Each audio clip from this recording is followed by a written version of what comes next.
কর্মবার্তা online পরিবারে তোমাদের সকলকে হৃদয় থেকে অভিনন্দন জানাচ্ছি। তোমরা অবশ্যই জানো তোমাদের এক্সামের প্রিপারেশন ক্লাস আমরা শুরু করে দিয়েছি। তোমরা যারাই TTADC subzonal, TPSC senior computer assistant, combine, SSC CGL, MTS, CGL, high court group D, peon driver, railway technician, RPF, তাছাড়া নবোদয় বিদ্যালয় সমিতি এবং অল যে কোনো এক্সামে তুমি প্রিপারেশন করছো, এই ক্লাসগুলো তোমাদের জন্য। আমি একটি কথা তোমাদেরকে বলতে চাই, আমি কিছুদিন ধরে ফলো করছি যে ক্লাসগুলো তো অ্যাকচুয়ালি ভিউ আসছে না, তোমরা দেখো না, সেই কারণে ভিউ আসে না। তোমরা এতদিন বলছো দাদা এক্সামের প্রিপারেশন ক্লাস শুরু করো। দেখো আমি যে ক্লাসগুলো রেডি করি আমার হাতে কিন্তু একদম সময় আমি কমই পাই, খুব কম পাই আমি সময়। এর মধ্যে দিয়ে আমি খুব কষ্ট করে তোমাদের জন্য ক্লাসগুলো রেডি করছি। যদি তোমরা ভালো করে ক্লাসটি তোমাদের পছন্দ না হয় বা তোমরা যদি ক্লাসটি গ্র্যান্ড না করো তাহলে অবশ্যই বলবে, আমি একদিন দুদিন গ্যাপে তোমাদের জন্য ক্লাস নিয়ে আসবো, কন্টিনিউ ক্লাসগুলো করাবো না। কেন এত পরিশ্রম করে যখনই ক্লাস করাই তোমরা ক্লাসগুলো দেখো না, বা তোমরা পছন্দ হয়তো বা করো না, সে কারণে দেখো না, তাহলে এত কষ্ট করে কী লাভ? আমি গ্যাপে আমি যখনই সময় পাবো ক্লাস নিয়ে আসবো, ঠিক আছে? আর যদি মনে করো যে কন্টিনিউ তোমরা অ্যাটেন্ড করবে তাহলে অবশ্যই কমেন্টস করে জানাবে, কন্টিনিউ নিয়ে আসবো। আর তোমাদের কাছে এতটুকু অনুরোধ করবো, ক্লাসগুলো তোমরা একটু শেয়ার করে দাও, ক্লাসগুলো শেয়ার করে দাও, ঠিক আছে? চলো কন্টিনিউ তোমাদের জন্য ক্লাস নিয়ে আসবো যদি ভালো একটু পরিমাণে ভিউ আসে, ঠিক আছে? চলো ক্লাস প্রথমে আমরা সকাল 7টার সময় করাতাম, আজকে থেকে ক্লাসগুলো আমাদের আসবে রাত্রি 8টার সময়। তোমাদের রিকোয়েস্ট অনুসারে ক্লাসটাকে আমাদের শিফটিং করাতে হয়েছে, রাত্রি 8টার সময় আসবে, ঠিক আছে? জিকে জিএসের ক্লাস তো কন্টিনিউ চলবে, সঙ্গে অন্যান্য টপিকের উপরও আমি ক্লাস নিয়ে আসবো, ওকে? চলো এর আগে আমি 3টি ক্লাস করিয়েছি জিকে জিএস থেকে, যারা দেখোনি প্লেলিস্ট রয়েছে, প্লেলিস্টে ভিজিট করে দেখে নেবে এবং নোট করে নেবে, নোট না করলে কোনো বেনিফিট হবে না, ঠিক আছে? চলো আজকের প্রথম ক্লাসটা কি, তার আগে তোমাদেরকে বলি, নতুন দর্শক হয়ে থাকলে অবশ্যই চ্যানেলটিকে সাবস্ক্রাইব করে পাশের অল অপশন বেলটিকে প্রেস করে রাখবে গভর্নমেন্ট জব ইনফরমেশন এবং বিভিন্ন কম্পিটিটিভ এক্সামের প্রিপারেশনের জন্য।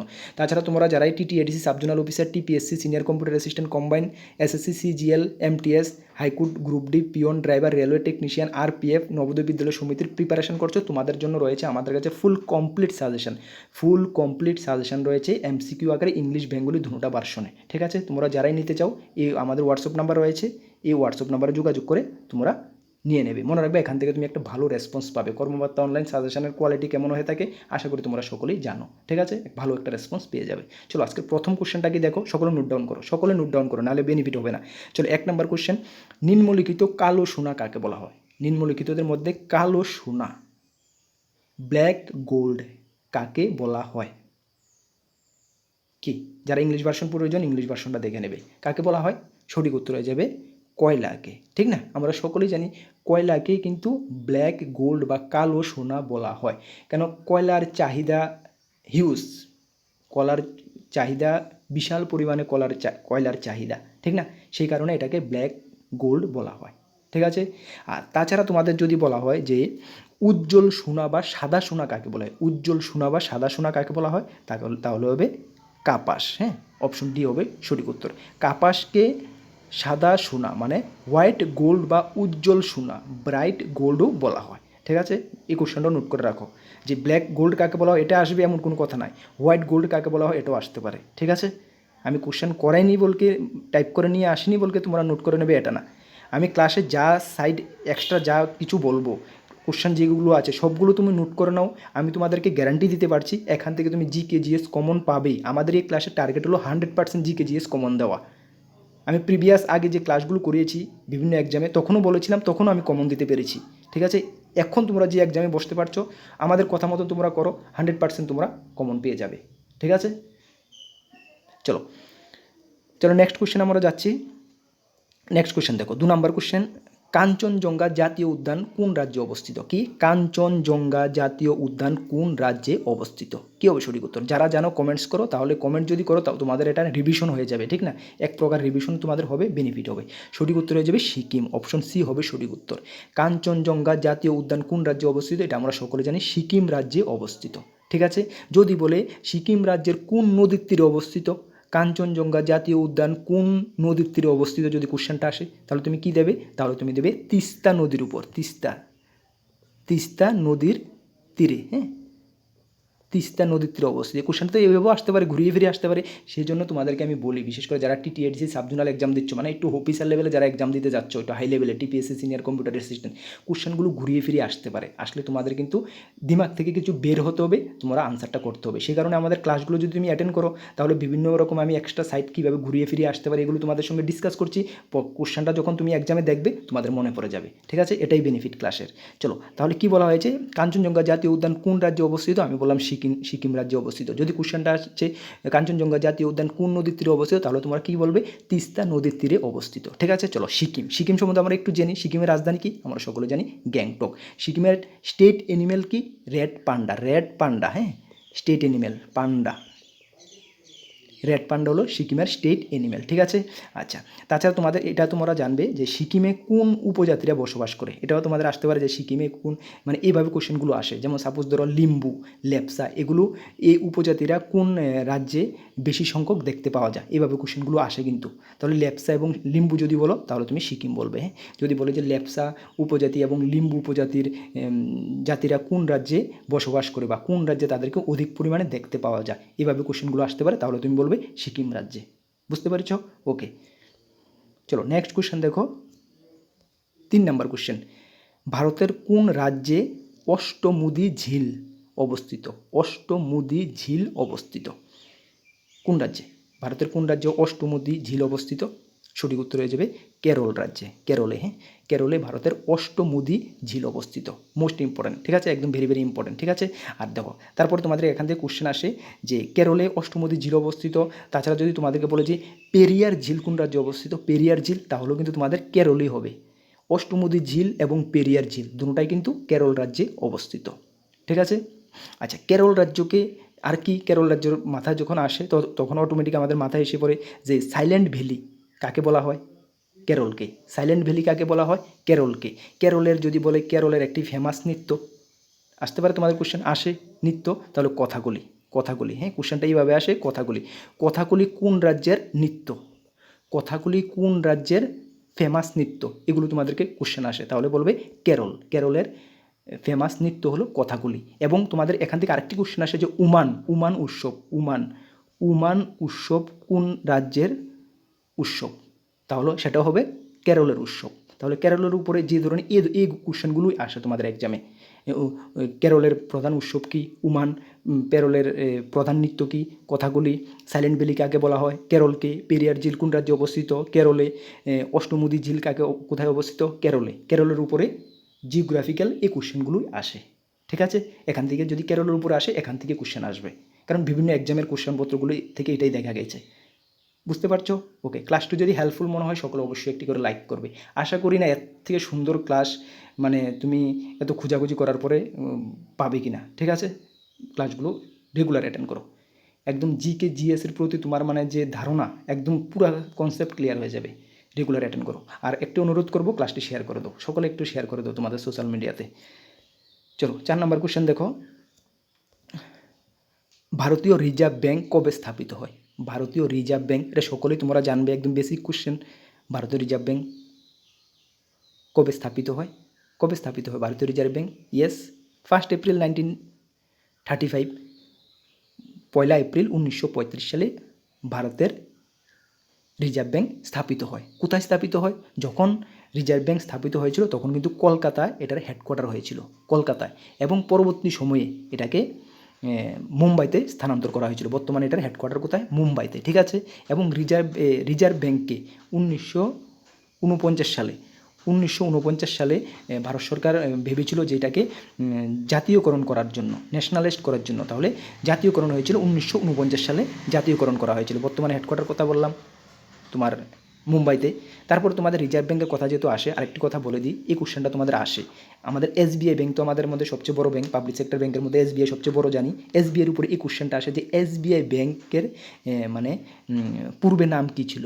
এসবিআই ব্যাঙ্কের পূর্বের নাম কী ছিল? তাহলে ইম্পেরিয়াল ব্যাঙ্ক মনে রাখবে এসবিআই ব্যাঙ্কের। এবং এসবিআইয়ের প্রতিষ্ঠা কবে হয়েছিল? এটা হয়েছিল 1 জুলাই 1955। 1 জুলাই 1955। হ্যাঁ, 1955 সালে এসবিআইয়ের প্রতিষ্ঠা হয়েছিল। এসবিআইয়ের পূর্বের নাম কী ছিল? ইম্পেরিয়াল ব্যাঙ্ক ছিল। ঠিক আছে।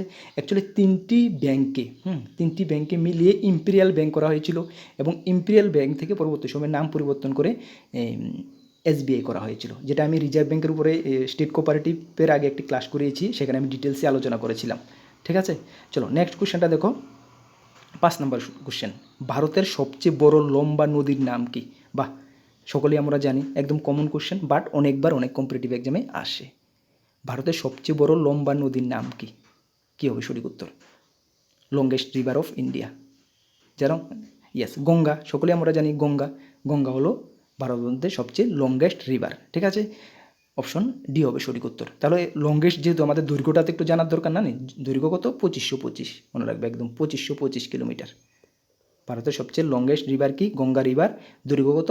2525 কিলোমিটার। এটার উৎপত্তি কোথায় জানো তোমরা? উৎপত্তি হয়েছিল উত্তরাখণ্ডের গঙ্গোত্রী হিমবাহের তুষার নদী থেকে, থেকে এটার উৎপত্তি হয়েছিল। উত্তরাখণ্ডের গঙ্গোত্রী হিমবাহের তুষার গুহা বলো, এটা গুহাই হতে পারে তুষার, সেই গুহা থেকে গঙ্গা নদীর উৎপত্তি হয়েছিল। ঠিক আছে, চলো এখন গঙ্গা নদীর উৎপত্তি কোথায় থেকে হয়েছিল জানি। যদি তোমাদেরকে কোশ্চেন আসতে পারে যে গঙ্গা নদীর উৎপত্তি কোথায় থেকে, তাহলে তোমরা বলবে উত্তরাখণ্ডের গঙ্গোত্রী হিমবাহের তুষার গুহা থেকে গঙ্গা নদীর উৎপত্তি হয়েছিল। এবং যদি বলে এটা কোথায় গিয়ে পতিত হয়েছিল, গঙ্গা নদীটা কোথায় থেকে, এটা বঙ্গোপসাগর গিয়ে পতিত হয়েছিল। মিলে গেছে কোথায় থেকে কোথায় গিয়ে, বঙ্গোপসাগর গিয়ে এটা পতিত হয়েছে বা বঙ্গোপসাগরের সঙ্গে এটা মিলিত হয়েছে। গঙ্গা নদীর উপরে এই কোশ্চেনগুলোই আসে। হ্যাঁ, চলো নেক্সট কোশ্চেন দেখো। 6 নম্বর কোশ্চেন, সর্বপ্রথম কে স্বরাজ শব্দটি ব্যবহার করেন? স্বরাজ কি? স্বরাজ আমার জন্মগত অধিকার না? সর্বপ্রথম কে স্বরাজ শব্দটি ব্যবহার করেন? কে ব্যবহার করেন? কী হবে সঠিক উত্তর? ফটাফট কমেন্টস করো। স্বামী দয়ানন্দ সরস্বতী। হ্যাঁ, স্বামী দয়ানন্দ সরস্বতী সর্বপ্রথম স্বরাজ শব্দটি ব্যবহার করেন। আচ্ছা, স্বামী দয়ানন্দ সরস্বতী যখন আমাদের মাথায় আসে, তাহলে অটোমেটিক আমাদের মাথায় এসে পড়ে যে আর্য সমাজকে প্রতিষ্ঠা করেন স্বামী দয়ানন্দ সরস্বতী। কোশ্চেনটা আসে, আর্য সমাজকে প্রতিষ্ঠা করেন স্বামী দয়ানন্দ সরস্বতী কত খ্রিস্টাব্দে? 1875। 1875 খ্রিস্টাব্দে। কোথায়? মুম্বাই, বোম্বেতে। হ্যাঁ, ঠিক আছে, ভেরি ভেরি ইম্পর্টেন্ট কোশ্চেন। আর্য সমাজকে প্রতিষ্ঠা করেন স্বামী দয়ানন্দ সরস্বতী কত খ্রিস্টাব্দে প্রতিষ্ঠা করেন? 1875 খ্রিস্টাব্দে। কোথায় করেন? বোম্বেতে করেন। ঠিক আছে, ভেরি ভেরি ইম্পর্টেন্ট কোশ্চেন। যদি যারা নোট করে নিয়েছো তো গেইনার, লাভবান। যারা নোট করোনি, আমি বললাম পস্তাবে। ঠিক আছে, নোট করে নাও, সবগুলো কোশ্চেন নোট করে নাও। এই ক্লাসের না, শুধু প্রত্যেকটি ক্লাসের প্রত্যেকটি কোশ্চেন নোট করে নাও। যে কোশ্চেনগুলো আমি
খুবই লাভবান হবে। ঠিক আছে, চলো। আর এই কোশ্চেনগুলো আমাদের সাজেশানে কিন্তু সবগুলো নেই। কেন নেই দেখো, তোমাদেরকে একটা কথা বলি। আমরা যখন সাজেশানটা রেডি করি তখন ইম্পর্টেন্ট যে কোশ্চেন যে সাবজেক্ট থেকে ইম্পর্টেন্ট হতে পারে, বিভিন্ন ইয়ারের কোশ্চেনপত্রগুলো দেখে এগুলো আমরা ইনক্লুড করে দিই। ইনক্লুড করার পরে সাজেশনটা রেডি করে দিই, তো করার পরে দেখা যায় যে না রে, এই কোশ্চেনগুলো তো ইম্পর্টেন্ট হতে পারে, তাহলে এগুলো তো আবার রিপিটেড সাজেশানে যুক্ত করা সম্ভব হয় না, কারণ অনেকে বা অনেকে নিয়ে থাকে। পরবর্তী সময়ে এগুলো যদি আবার ইনক্লুড করে দিই, আবার বাকিরা পেলো, যারা আগে নিল তারা পেলো না, এমনটা মনে করি না। এই কোশ্চেনগুলো কী করি আমরা আলাদা তোমাদের জন্য ক্লাসের মাধ্যমে নিয়ে আসি।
আজকে বৃষ্টি করাতাম কোশ্চেন, বাট চলো আজকে ক্লাসটা সমাপ্তি করছি, ক্লাসটা অনেক লম্বা হয়ে গেছে। তাহলে এখন থেকে আমাদের ক্লাস করার সময় চলবে, রাত্রি 8টার সময় আমাদের ক্লাস চলবে, সকলেই অ্যাটেন্ড করবে, নোট করে নেবে। আর ক্লাসটি ভালো লাগলে সকলেই একটু শেয়ার করে দেবে প্লিজ, তোমাদের কাছে এটিই আমি আবদার করবো, একটু ক্লাসটি শেয়ার করে দাও। ঠিক আছে, দেখো তুমি যদি কেউর জন্য ভালো করতে চাও, তোমার সঙ্গে ভালো হবে, এটা অটোমেটিক, একটু কেউ দেখে কিন্তু। ঠিক আছে, এই জিনিসটা আমি বিশ্বাস করি, সেজন্য তোমাদের কাছে সবসময় আমি বলি। ঠিক আছে, আর বেশি কথা বলবো না, এটাই বলবো, যারা আমাদের থেকে সম্পূর্ণ সিলেবাস এক্সামগুলোর ফুল সিলেবাস আমাদের কাছে রয়েছে, যারা নিতে চাও আমাদের হোয়াটসঅ্যাপ নাম্বারে যোগাযোগ করে নিতে পারবে পিডিএফ আকারে।